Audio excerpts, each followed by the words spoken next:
afternoon, boys and girls. Moochie and I are so glad to be back with you. We talked a lot about today's book, right, Moochie? And after we whispered to each other, we decided on a book all about music. It's a make-believe book, and we hope you like it. It's called Pokko and the Drum by Matthew Forsyth. The biggest mistake Pokko's parents ever made was giving her a drum. Oh, they had made lots of mistakes before.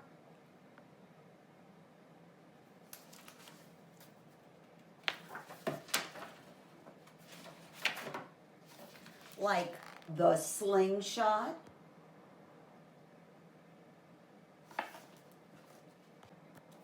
and the llama,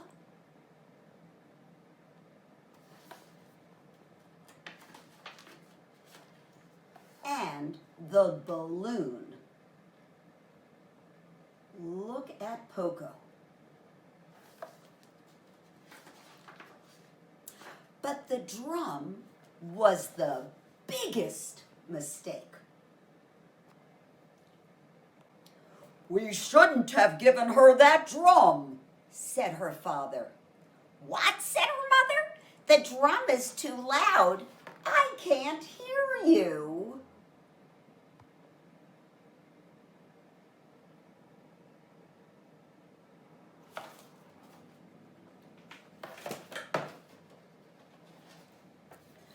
"The drum was a big mistake," said her father. "Why, that sounds like a wonderful idea," said her mother, who still could not hear what her father was saying.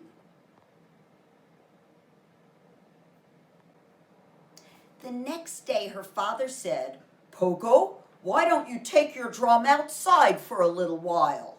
But don't make too much noise.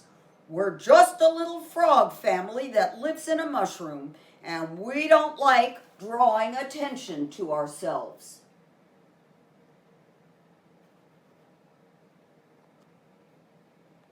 Pokko agreed, and she set out as quietly as she could.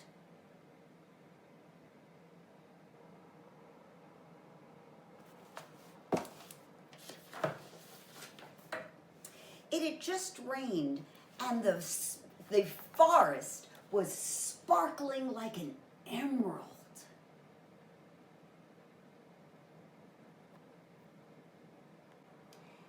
And it was very quiet.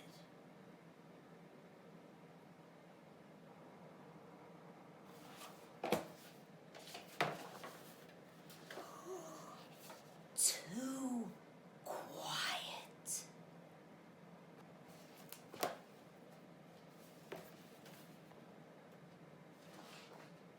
Pokko started tapping on her drum just to keep herself company. But something stirred behind her.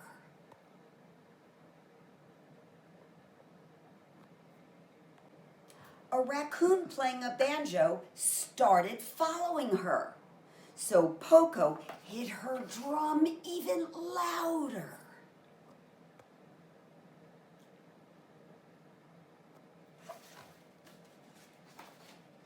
And then a rabbit playing a trumpet started following them.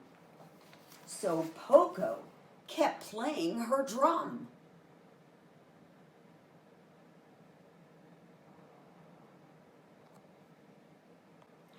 And then a wolf, who couldn't really play anything but was very happy to be near the music, joined in. And Pokko still played her drum.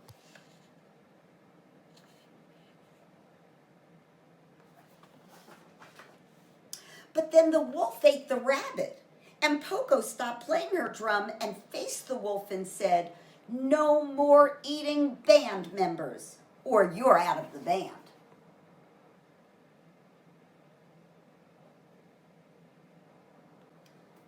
"I'm sorry," said the wolf, and he meant it.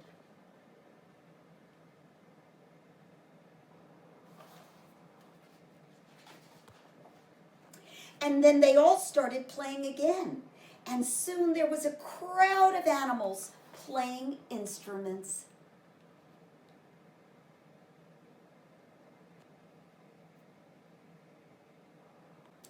And a crowd of animals following them around, enjoying the music.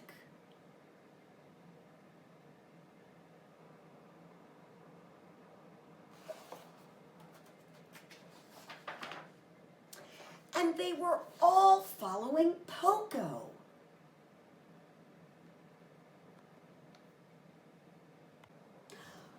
"Pokko, your dinner is ready," shouted her father. No one answered, but he could hear the music in the background.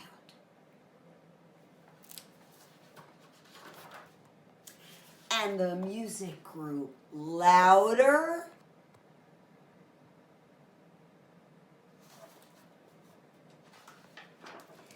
and louder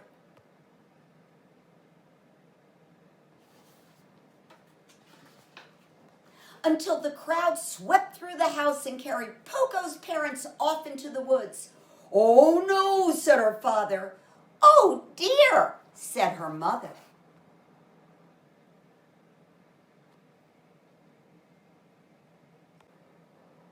"I think that's Pokko down in the front," said her father. "And you know what?"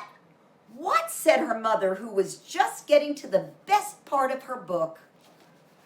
"I think she's pretty good."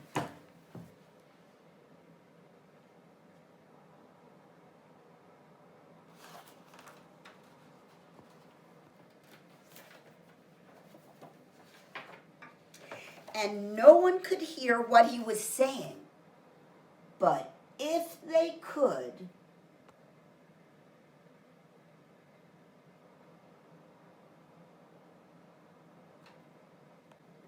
and they all would have agreed. And that's the story of Pokko and the drum. See you next time.